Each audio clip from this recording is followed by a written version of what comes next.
Fuck! Pludru groaned in exhaustion as the team stumbled into their changing room, haggard in a way that almost reminded Jack of a tonally drunken Scotsman finally managing to make it home after running for a pub crawl and a 3 AM kebab. They were all spent now that the high of the game had worn off. All that remained were bruises and aching joints, the silence broken only by the grunts of bodies plonking themselves onto the benches. Jack dropped onto the nearest bench like a puppet with its strings cut and slumped forward, holding his head in his hands as he kept slowly breathing in and out. Around the room, the others weren't much better, having kept up appearances for the crowd and for their opponents, only now allowing the facade to crack. Critch was without doubt the one that looked the worst off. The small Lister sat hunched at the far end of the bench, cradling his wrist and wincing, as Rail gently dabbed at a swollen gash just beneath his ribs with a glowing palm. The pristine shirt he started off with had been shredded during the course of the game, and the dry, darkened smear of blood at his side showed that he must have taken a brutal tackle. "Hey, it looks worse than it is," Critch weakly grinned at the squad car, who looked on the verge of tears as they looked at the blood. "Don't worry, it's done now." "It was so terrible," the squad car sniffled. "Hell no you weren't, Rail. Stop worrying." Carson perked up from the opposite bench, picking at a cracked scale on her arm with a knife. "You were just saying that," Rail sighed. "No, we're not," Val pointed out. "Your druidic powers really slowed them down. Those 2 charges with haste spells kept tripping up over themselves on your vines." "It was pretty funny seeing them crash into the walls all the time. That's what they get for pulling off all their stupid wizard shit." Critch chuckled, then hissed as he clutched at his side. "Haven't the medic droids taken a look at you?" Jack asked, concerned for the Lister. "Yeah, they have." Critch sighed with a shrug. "I got a jab of painkillers, but they haven't kicked in yet. There's nothing broken, at least." "Is that from where you went for the dress quogs?" Bentham asked with a laugh. "Yep," Critch chuckled. "He was really not happy with me that Nika got away." "Well, it's not like I got far," the Kizzen added. "Yeah, that was another gnarly tackle," Val grinned. "Pretty sure you took half the crowd with you." "At least you gave as good as you got," Kisworth pointed out, both him and Arlux joining them from where they had observed the game. "It was a rather magnificent display all around," Krill cawed, perched atop his bench, looking like a smug owl, a healing patch slapped haphazardly over the large crack on his beak. "You're looking unusually chipper after all of that," Scifi noted, saying aloud what the rest of the team had instantly noticed from the usually morose Squarry.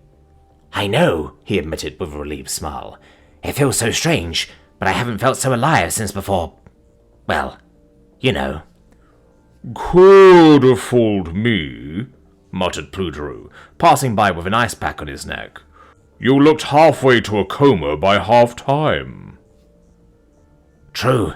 Facing all those mages was quite a challenge," Krill agreed with a nod, calming down from the rush. "Honestly, I thought we were going to lose this one." "So did I," Val admitted.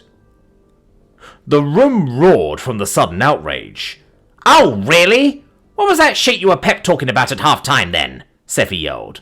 "What?" Val laughed, embarrassedly covering his smile with his hands. "What exactly was I supposed to say there? I've got to get you putting in the effort somehow." "I mean, it did sort of work," Zell pointed out with a shrug. "Alright everyone, hit the showers," Val called out with a chicken shit grin, deliberately refusing to elaborate. "Especially you, Jack, getting hit with all that ice magic at the start. Best to make sure it doesn't have any kind of lingering hold on you." Groaning, everyone started moving, peeling themselves from the benches, and dragging their battered bodies towards the cubicles lining the back of the changing room, and after the hurried fumbling of shedding their team kit, the hiss of hot water soon filled the air. Jack sighed contentedly as the warm spray hit his skin, closing his eyes as the sensation ran down his shoulders, rinsing away the mud and sweat as he rubbed his muscles, returning their feelings as he did so. But he didn't get too comfortable, as his mind relieved the last moments of the game. One by one the showers clicked off, as everyone eventually but reluctantly returned to reality, having all lingered in the showers far longer than they probably should have. Not that anybody was blaming them, as they quickly got changed back into their school uniforms. After a game like that, nobody wanted to move. However, in the end, they all waited for the rest to finish up and trickled out of the changing room together. The corridors were still moderately populated, as spectators of the game hung around to congratulate them, and other after-school activities died down for the last day of term. Back in normal school uniforms, they stayed together in a loose formation as they headed to the entrance hall, their energy levels somewhere between barely functioning and barely enough to keep moving. You know, for 2 points behind at half-time, this was definitely one of our better games, Val spoke up, trying to get the team talking rather than looking like a horde of groaning zombies. Sure as shit doesn't feel like it, Scifi countered. Maybe not right now, Val admitted. But come on, you've got to admit it makes for a hell of a story to tell in the future. True. I've never seen Critch so aggressive before, Karzan laughed. I know the field of play wasn't the best fit for you, but damn, who are you trying to impress? Critch gave the team a mock disapproving look as they all laughed at his expense, though he cracked as he saw Rel smile at him. I wasn't expecting you to be that effective in the scrums, but wow, Nika added. Especially when you faked that pass, dropped the ball for me to pick up, and then bit that illusion mage's hand when you tried to tackle him mid-spell. You actually bit someone? Pludru asked, as Jack could practically feel the equivalent of raised eyebrows from the poof. What? Critch grinned. It was, tactical. Super tactical. Sure it was, Scifi teased. And Jack yanking that dude with the magic chain, Bentham added. Isn't often we get to see wizards have their stupid shit turned against them. Get over here! Zell yelled in a deep voice, trying to do an impression of Jack. Yep, then that water mage got wrecked, Scifi added with a grin. That's what he gets for icing me at the start, Jack muttered, rubbing the back of his neck as he shivered from just the memory. He respected the play at the time, though that respect soured the moment he knew where they got it from. But hey, I think the best story has to be our 2 new players, Val pointed out, as the team all turned their heads to look at the 2 scorecard. It was their first game, and it was against some of the best we could have possibly faced. It was certainly an experience, Zale awkwardly shrugged. My spirits hated facing them, though. I wasn't expecting a full team of wizards as our first opponents, Rael added. Heh, better you than us, Kisrif joked, clapping Arlux on the shoulder, who jolted at the sudden contact but quickly calmed down, giving a faint smile as he did. Yes, you played very well, the Akron boy softly added. I'm not sure if I could have played much better in my prime. You can always take my spot for the rematch, Jack grinned. Screw going through that again. Ha! No chance, Val laughed. We just need to train you better. The hell you do, Jack argued. Those assholes put me through the ringer. I'm just saying, if we just had 1 more minute, we'd have outright won, Val shrugged. You were pretty close, just a bit quicker and you could have won it for us. In fact, I'm going to have to put you all on a super strict training regimen when we get back.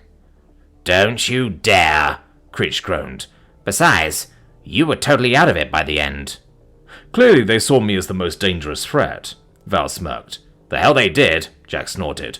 You just want to conveniently forget about the shit they pulled at the start of the game? They were totally aiming for me, the Eladra grinned, winding him up, and chuckled as Jack playfully moved to chase him. Next time you're standing in the pond, Jack snorted. Well, on that note, I take it all of us are still on for tomorrow? No debilitating injuries or excuses? Val asked, to nodding heads from the crowd. Yep, everyone meet up at my place. My clan are expecting an all-nighter for the tea garden anyway, Critch told them. Must be nice not to wake up as early as the rest of us, Krill pointed out.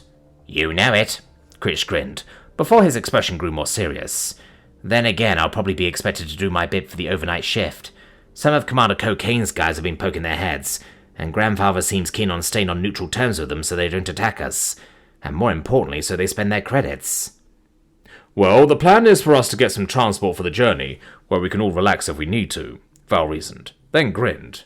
Then again, after that game, you could all do with the exercise.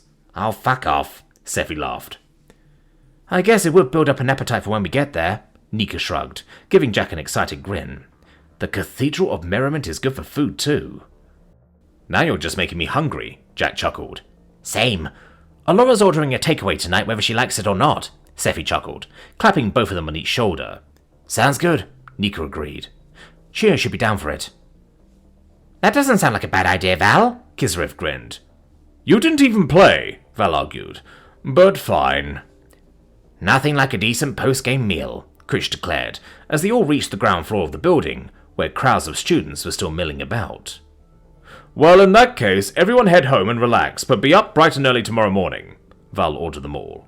No slacking either. This time tomorrow night is going to be a great time to party. Woo! Several of the team members whooped in agreement. See you guys tomorrow, Nika called out. The team quickly split up into several groups and headed off, leaving Jack, Nika, and Scifi on their own, as they casually headed down one of the main corridors. Speaking of, where are Chio and Alora? Jack asked. Alora's probably still at her student council meeting, Scifi shrugged. End of term is usually a busy time for them. Yup, Nika agreed with a nod. No idea why she does it. What's on their agenda? Jack asked. Hell if I know. It's the usual boring stuff that doesn't matter, but Alora's into that, so good for her, Nika replied with a sigh. As for Chio, no idea. Probably getting her homework done early or something. I didn't see her in the crowd at all, Scifi added. She can send out an emergency signal, right? Jack asked. Yep, just like we showed you, Nika nodded. So chances are she's fine. She probably knows we're done with the game at least. She could have been there to support us, Scifi grumbled. Maybe, Jack reasoned. But if it's not Chio's thing, she might want to do something else, like Alora does her school council stuff. True, Nika nodded, as they reached where they were heading to. But... Just as the kitten opened her mouth to continue, the heavy double doors of the council room opened with a loud creak, and students began filing out in a slow trickle. Most looked relieved to be free. A few looked haunted, but Alora soon came bouncing by happily enough. Alora? Were the Malkars there with you? Jack growled. Spartawolf sabotaged us at the game. Really? What happened? Alora asked, her face dropping as she bantered up to them. He and his bird were following me around during the game, Jack snarled impatiently. And apparently he gave the other team information on how they might take me down. Jack, we're still pretty tired from the game, Scifi pointed out. Sure, we've got to give him a receipt at some point, but is it worth it right now? There's never a bad time, Nika growled under her breath. Really wish I killed the asshole when I blasted him at the party. The kitten then thought to herself, still not regretting the attempt despite what happened. Fine, Scifi has a point, Jack admitted, but he was up to something. What did he do? Did he attack you? Alora asked. He could have, as per the rules of the game. No, Jack sighed. None of the crowd got really involved. They were too invested in the game. That's good at least. Isadora Malkar was there, but there was no conflict with her. She left out of another exit, so they're likely gone by now, Alora confirmed, as they headed out the building towards the front courtyard. Honestly, she seemed distracted with something. I guess we can talk to Sparty about it tomorrow since she's coming with us. That's good. Nika smiled, relieved. No other problems? Nope. You won't believe what we're organising for next semester, Alora announced, as she sat down on a nearby bench. Less homework? Scifi ventured with a smirk, only to be on the receiving end of one of Alora's disapproving stares. No, the Aladri sighed. All the prefects to be yeeted out of a mag cannon into Night Whisper Manor? Nika grinned. No, Alora huffed, now thoroughly annoyed. What is it, Alora? Jack finally chuckled lightly, putting his worries to one side for now, and taking pity on the Aladri. Thank you, Jack, Alora beamed. As part of our Galactic citizenship curriculum, it's been agreed that there's going to be a cultural fair next month. Students of differing species and cultures are encouraged to showcase them. There's a logistics subcommittee, and I volunteered to run the cultural integration panel. Jack blinked slowly. That's great. It'll be fun, Alora pointed out. And it'll be especially fun when you all help me too. What? Scifi started. Alora, you... Is Chio with you? Alora smirked, deliberately cutting Scifi off as they shook their heads. I'm on my way, the familiar voice called out in their minds. I must have lost track of time. That's unlike her, Scifi noted. Last day of term, Nika shrugged. Can't come back for a while, so she's probably taking some last-minute notes and stuff. Just then, Chio emerged from a side corridor, looking haggard. Sorry, I was at the library doing some research on something, nothing too interesting. Damn, Chio, we have barely any homework to do and you are still chilling out at the library? Nika asked incredulously. Yeah. Can you not be a big nerd for once? Scifi snorted. You could have watched the game. Shit was intense. Well, I'm sure you'll tell me the story on the way back, Chio retorted, without looking up. You know it, Scifi grinned, as she checked some notifications on her phone. You sure you're alright, Chio? Jack asked, noticing the Elithir's troubled expression. All good, Chio nodded, pulling together a smile. I was just trying to do some last-minute research and a few leads, while I have the chance. Bring on the holidays. Alright, well, school is over, Alora sighed. But it's still going to be a very early start tomorrow to meet up with the others, get out of the city, and head to the Cathedral of Merriment. Well, no use standing here, Nika grinned, clearly excited. Let's go!